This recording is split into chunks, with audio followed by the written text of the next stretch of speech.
Hey there, everyone. So, if one wants to understand post-colonial studies, the Middle East is naturally one of the most pertinent examples in the modern world because we see so many conflicts and wars happening there, and it's easy as a disillusioned Westerner who sees this from afar to see this as something of the Arabs' own making, or, some result of the Oriental despotism or whatnot. But I think actually examining the Middle East and examining the role of imperialism/colonialism, and we'll talk about the difference, and anti-colonialist struggles in the Middle East can help us better understand the future of post-colonial studies by looking at a history of an area that has been particularly dominated by unfair and oppressive colonial rule.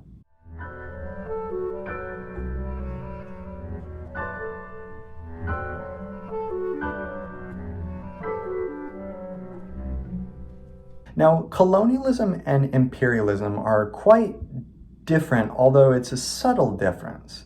Colonialism is defined as the practice or policy of acquiring full or partial political control over another country, occupying it with settlers and exploiting it economically. One of the best examples of colonialism in the Middle East is Algeria. And Algeria is right across the Mediterranean from France, so it naturally suited itself to French colonization, and, insofar as anyone can be suited to colonization. And Pieds Noirs, these colonizers from France, came to Algeria and actively settled it and basically took it over as a new French territory. Now, imperialism is kind of the more broader phenomenon and can encompass a lot more. It's defined as the practice, theory, or attitude of maintaining or extending power over foreign nations, particularly through expansionism, employing both hard power and soft power. Imperialism focuses on establishing or maintaining hegemony and a more or less formal empire. So, imperialism is done by an empire. The classic example of this is the British Empire, which at one point I think covered something like 85% of the world's landmass was under the British Empire at its height, which is absolutely fascinating and terrifying to think about. But imperialism can incur both hard power, which would be something more like colonialism, some extreme form of oppression, to more soft forms of power, such as economic factors that really coerce a nation to act in the interests of the imperial power, such that you can claim that, such and such a nation is entering into, for example, a diplomatic obligation with my country out of their own volition, but in actuality, there's a lot more soft power that goes behind, for example, the flow of goods in an international market that's going to control the possibilities that can be engaged by a colonized or imperialized nation. Now, you may ask, why the Middle East? Now, the Middle East is incredibly diverse, and as such, it's also very foreign to Western powers. And this led to, for example, Orientalism, which is a term that Edward Said came up with in order to understand the academic study of the Orient, which that word in and of itself has a variety of meanings. It can mean the East in general. It can mean specifically the Levant, so like Lebanon, parts of Syria, Palestine, Israel. It can talk about those areas. It can talk about a variety of areas. And because it's so non-specific, it allows for all sorts of stereotypes of Oriental despotism, as I already talked about. This notion that Arabs aren't able to govern themselves, that they're not as rational as Westerners or things like this. And as such, when we combine this with the fact that kind of late in the first millennium, the Middle East was of comparatively less power politically and economically than, for example, Western Europe. They were, once again, kind of naturally inclined to be colonized insofar as they were comparatively weak. And the Middle East also serves a territorial, strategic benefit in the sense of, for example, India and China have been very prominent throughout history as key points, connecting Europe to India and China through the Silk Road and whatnot. And the Middle East naturally goes through all of that. So it kind of stands as a strategic point in the middle of land that traditionally had to be navigated around down Africa in order to get around all of this, diplomatic issues of you're not exactly always friends with everyone throughout the entirety of, Western Asia and the Middle East, whatever you want to call it.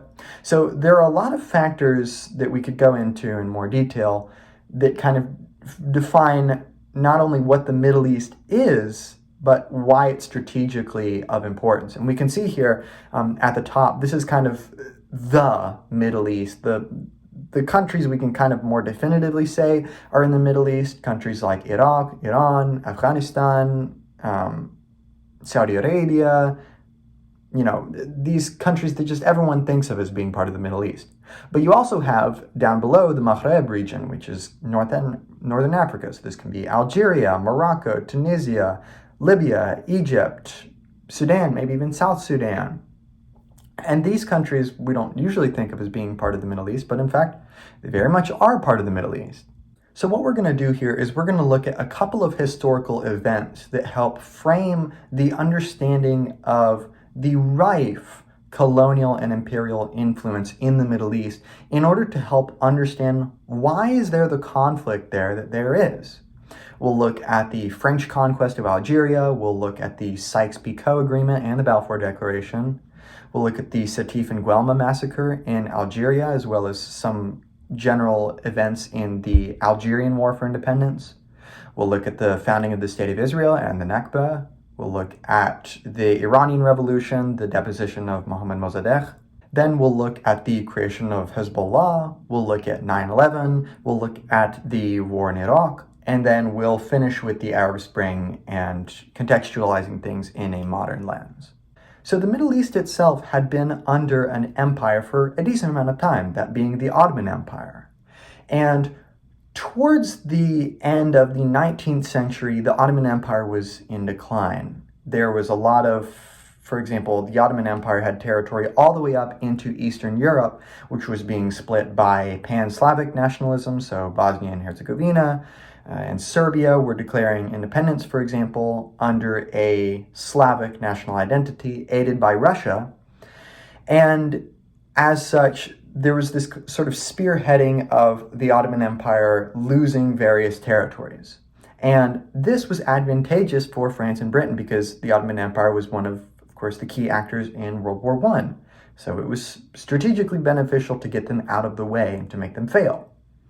So France and Britain colluded with Arab leaders to foment revolutions in the Arab world in exchange for what they promised would be independent, officially recognized Arab territories.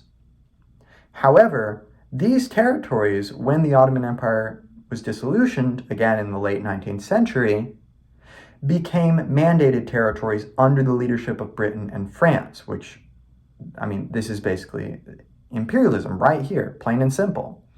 And they were not declared independence, at the very least until much later.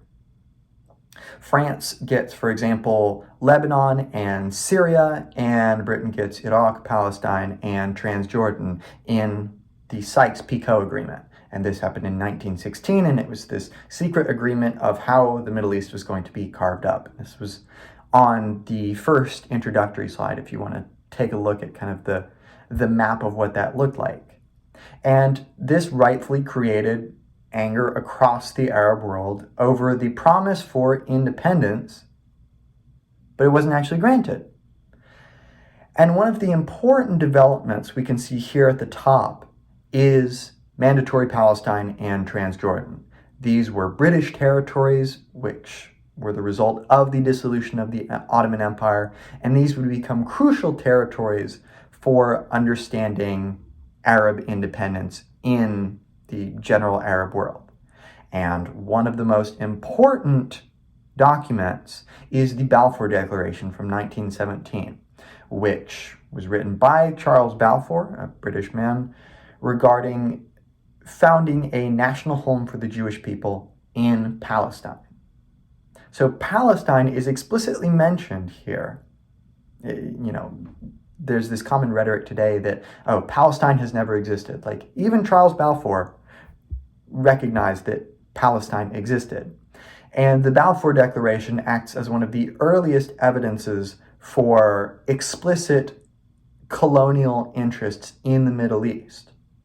This naturally leads us to one of the most important developments in Middle Eastern politics, and that is the founding of the State of Israel, which, if we look at the state of the Middle East today, is a Western satellite state. It is explicitly maintained such that it can kind of keep the peace in the Arab world, which is shorthand for maintain power well outside of our borders. So the McMahon-Hussein correspondence was between the government of the United Kingdom and a number of Arab leaders, and it agreed to recognize Arab independence in a large region after the war in exchange for the Sharif of Mecca launching the Arab revolt against the Ottoman Empire. So this was a correspondence that encouraged revolution and revolt against a rival empire in exchange for Arab independence. So we can see from the beginning, one of the defining elements of imperial interactions anywhere, but especially in the Middle East, is it actively encourages unrest, because unrest is profitable. Unrest allows for the shifting of boundaries, which, if you're the one who starts the unrest, you can better ensure whose hands that unrested territory is going to be in control. So you might be asking, what is this large region that was spoken of? The territory of Arab independence in the McMahon-Hussein correspondence was defined to be in the limits and boundaries proposed by the Sharif of Mecca, with the exception of portions of Syria lying to the west of the districts of Damascus, Homs, Hama, and Aleppo. The British and French violated this promise, most notably by granting Israeli statehood in 1948 and assisting in Jewish settlement of Palestine, which was lived in by Arabs for centuries. And this leads, of course, to the famous Nakba, the catastrophe. And this was a mass settlement of Palestine in 1948 after the declaration of Israeli statehood, leading to the depopulation of at least 500 Arab-majority villages and the displacement of at least 750,000 Palestinians.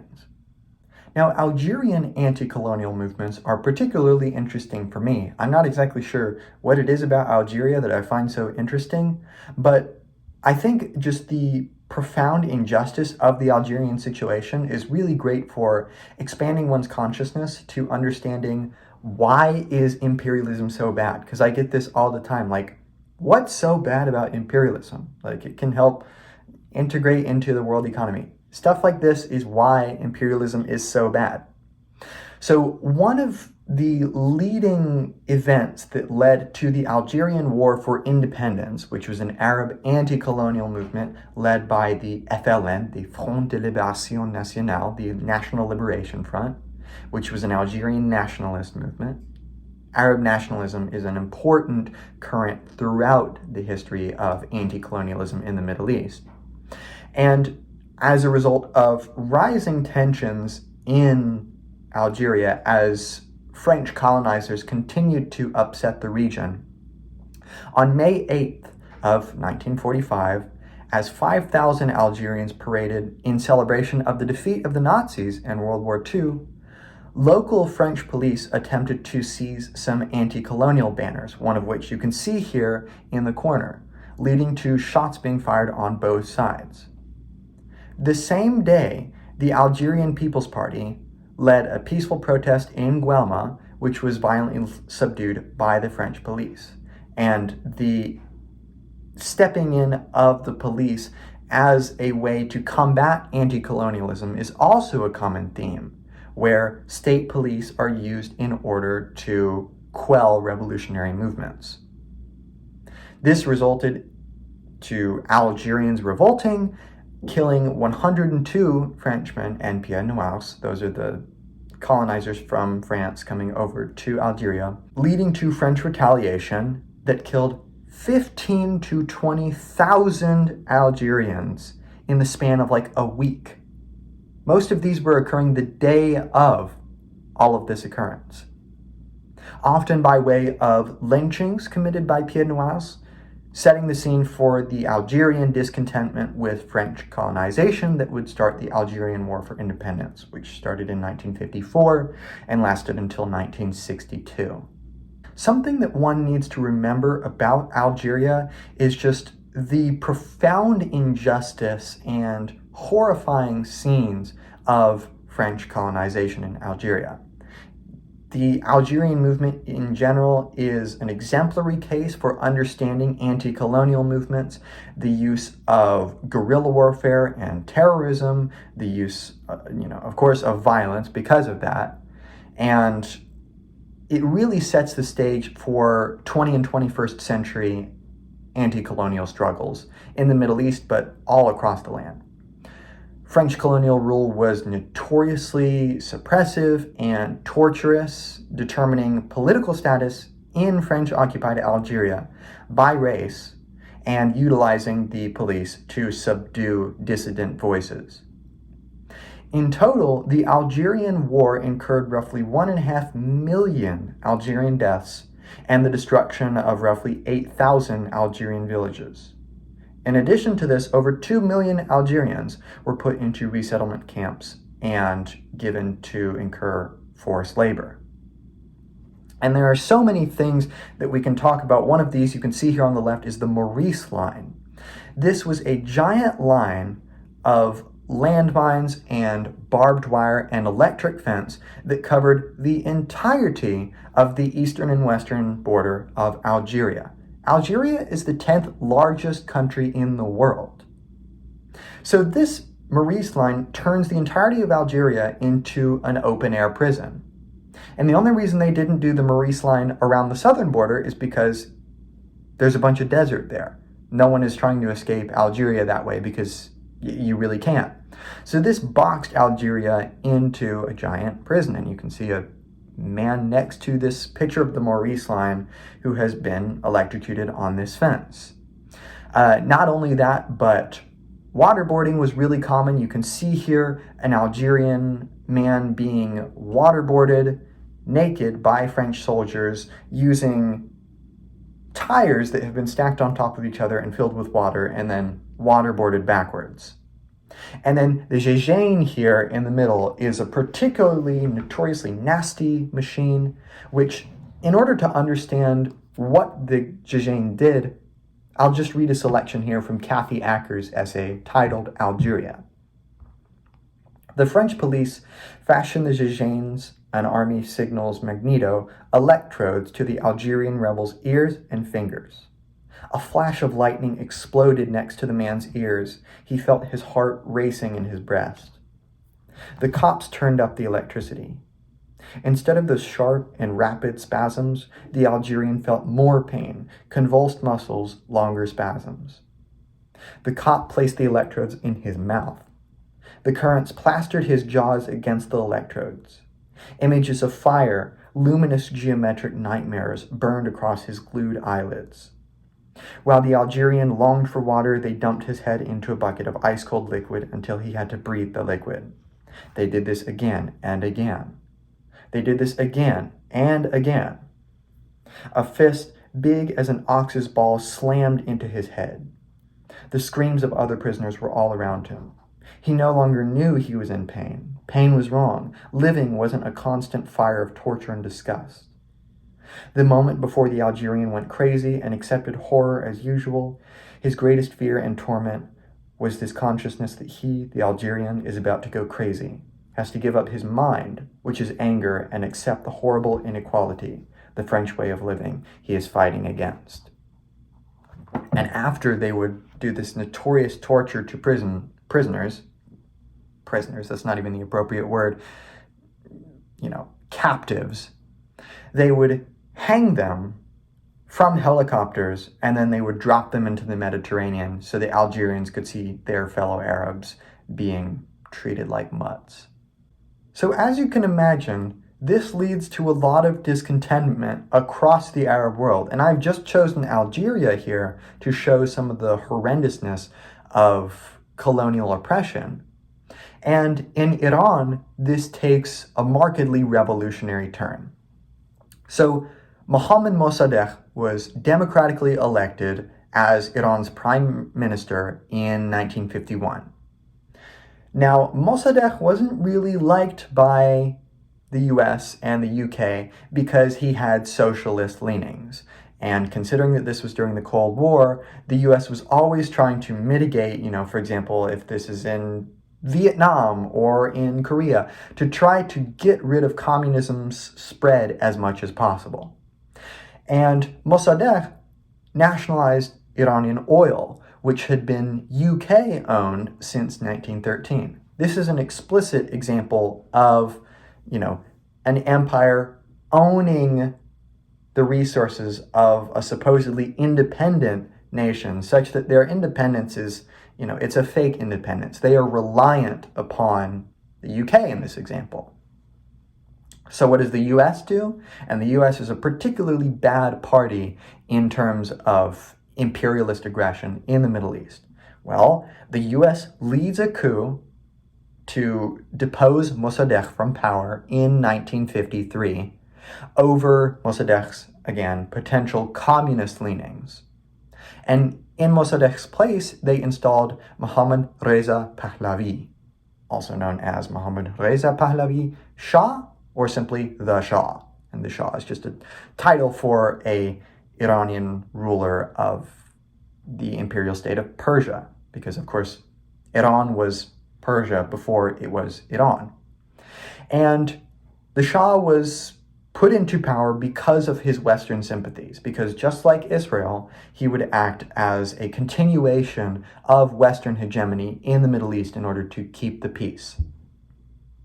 The Shah revived Persian nationalism and intended to westernize Iran, but he also led to Iran becoming a military state. He became more and more totalitarian and oppressive, declaring martial law on September 7th of 1978. The next day, religious demonstrators gathered in Jaleh Square in Tehran, the capital of Iran, and unaware of the pronouncement of martial law, at least 100 protesters were indiscriminately shot by Iranian military. And of course, this is one of the key events establishing hatred of the Shah. One of the leaders of the resistance to the Shah, and as such, one of the leaders of the Iranian Revolution, was Ayatollah Ruhollah Mossavi Khomeini. He was a leading Shia jurist, and he popularized, for example, the idea of the guardianship of the jurist, which is a 12er Shia idea that has to do with the necessary role of a Shia jurist in keeping political power in order to control the country and, lead the interpretations of Sharia, for example. And Ayatollah Khomeini opposed both the Shah and US imperialist intervention in the Middle East. And as such, he was forced into exile by the Shah for 14 years after being deemed, a dissident, a political threat to the Shah's government. And amidst this rising opposition to the Shah, from some of the events that I talked about, the Shah escaped into exile in the US on January 16th of 1979. And as soon as that happened, that was the floodgates opening up. Khomeini returns, greeted by millions of fans. I mean, he just turned into a personality cult rather quickly, leading to a peaceful transition of power to Khomeini and the founding of the Islamic Republic of Iran, which continues today. Now, the Iranian Revolution was really key for establishing anti-imperialist and anti-colonialist tendencies in the Middle East, because one of the common phrases that was being levied by, for example, the Iranian protesters was "Die, die, America." They were explicitly against U.S. intervention in the Middle East.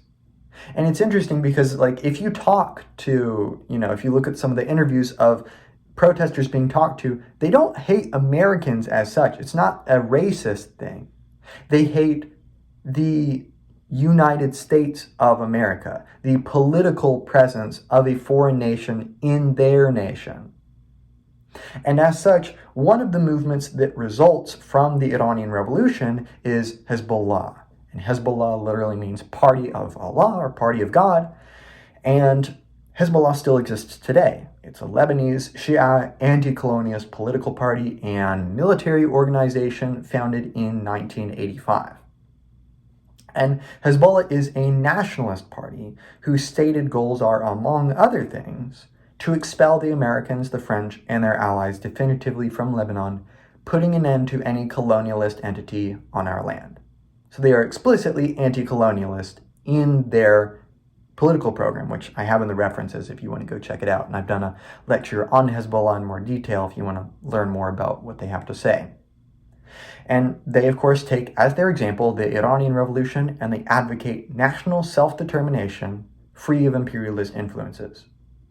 Which is funny because the US is one of these countries that loves talking about self-determination. But really that comes in terms of the US's political actions with a little asterisk of, well, you can only determine yourself if you're not communist, if you're not, if you're not Muslim, if you're not Arab, whatever it may be.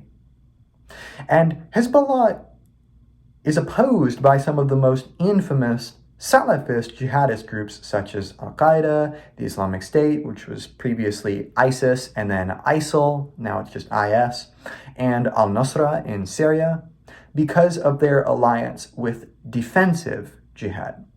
And defensive jihad, jihad just means struggle. Like, I can do jihad by resisting some sort of temptation. But of course, jihad can also have certain more overtly violent tendencies.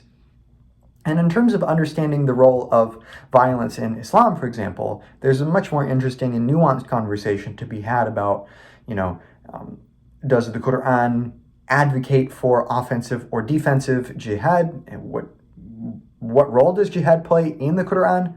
But defensive jihad, which is kind of epitomized here by Hezbollah, is violence against aggressors as a form of self-defense and national security. So it naturally lends itself to a nationalist image of, creating national self-determination within our borders. And there's this really interesting quote here that you can read about the religious tolerance of Hezbollah, which is really interesting because it's easy to see, any party with Arabic on its flag or that says the word Allah and just assuming that it's some sort of, they want to destroy all the infidels and the non-believers and they want to put Sharia in your country. It's like, let's be more specific. Hezbollah does not advocate for the Islamic Caliphate, which is basically a giant imperial theocracy ruled by Sharia and Islam, ruled by a Khalifa, which is supposed to be a descendant of the Prophet Muhammad.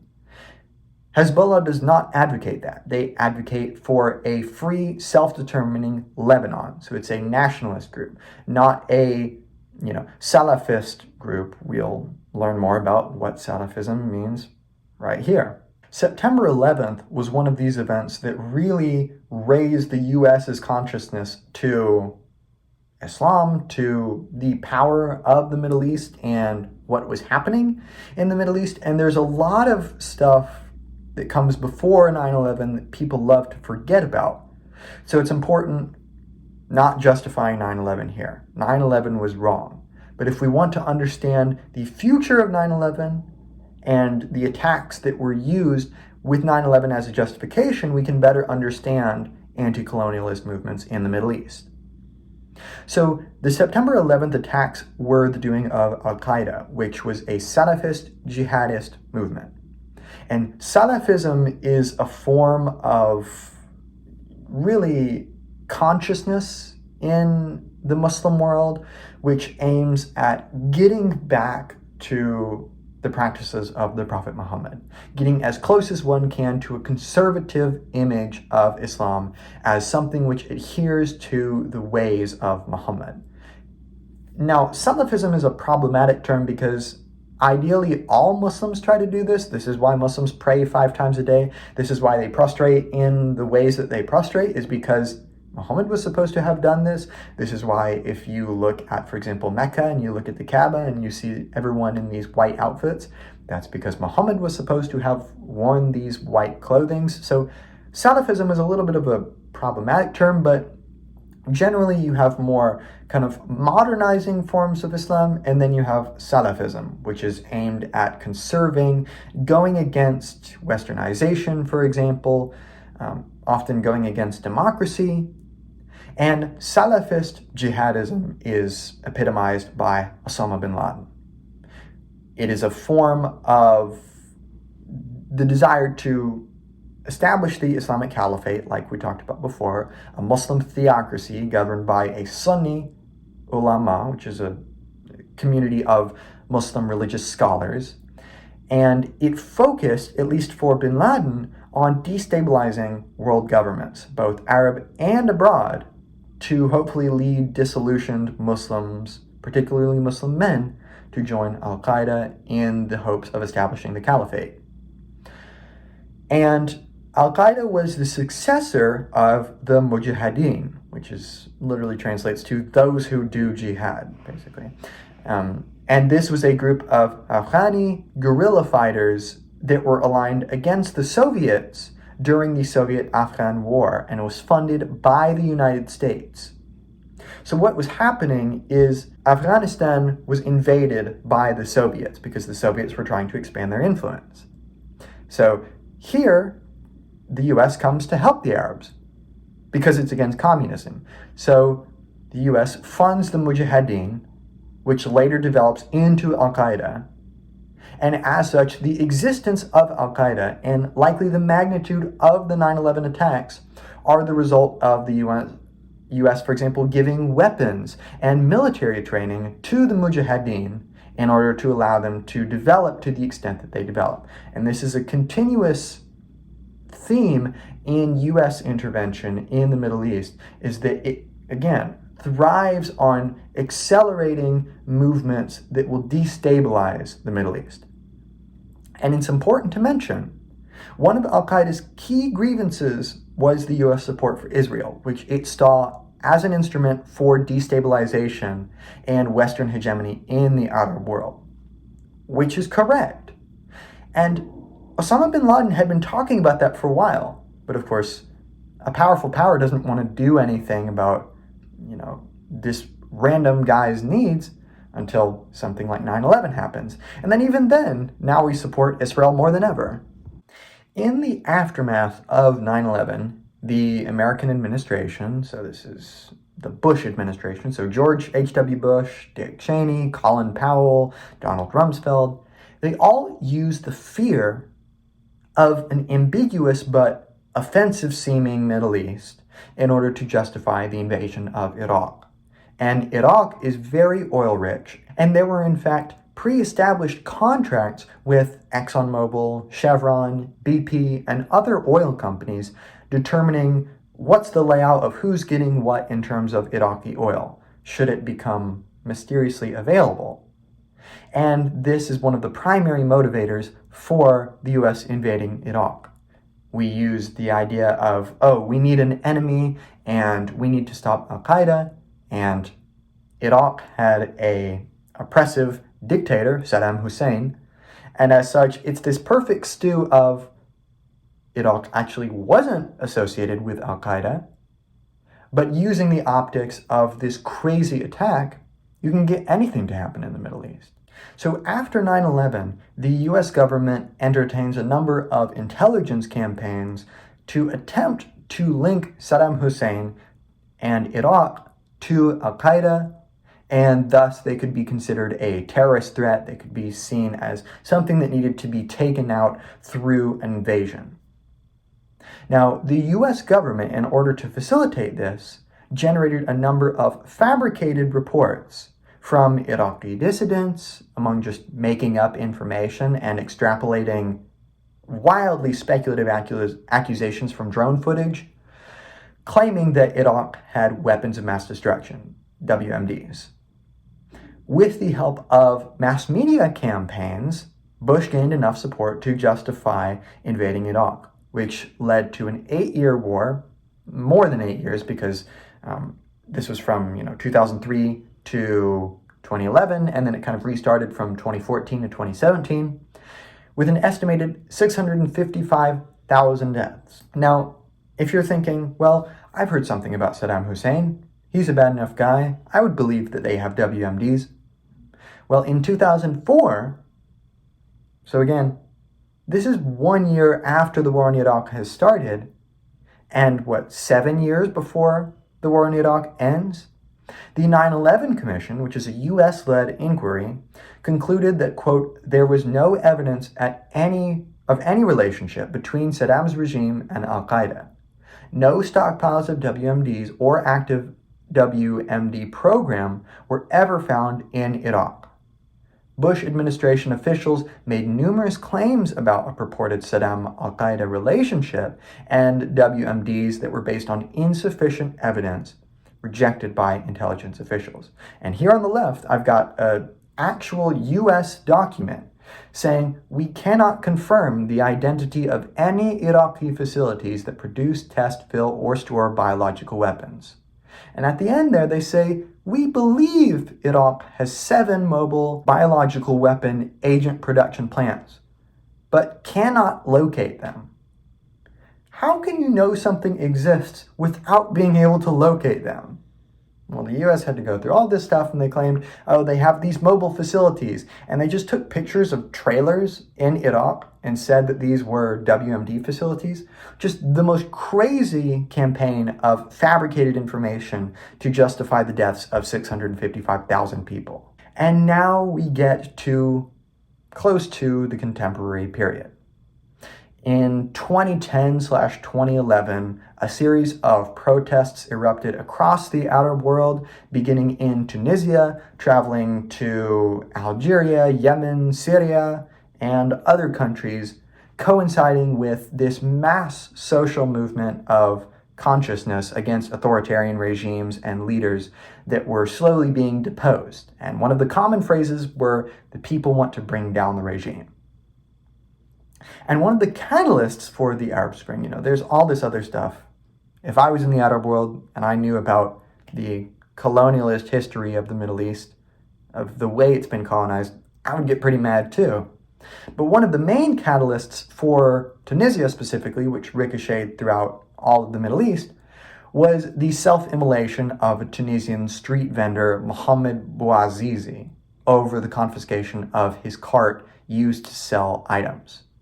Now, throughout Bouazizi's life, he had been denied, for example, entrance into the military, so he had no other way to make money other than to sell items from his cart, and constantly officials would confiscate his cart on the grounds that he needed a permit.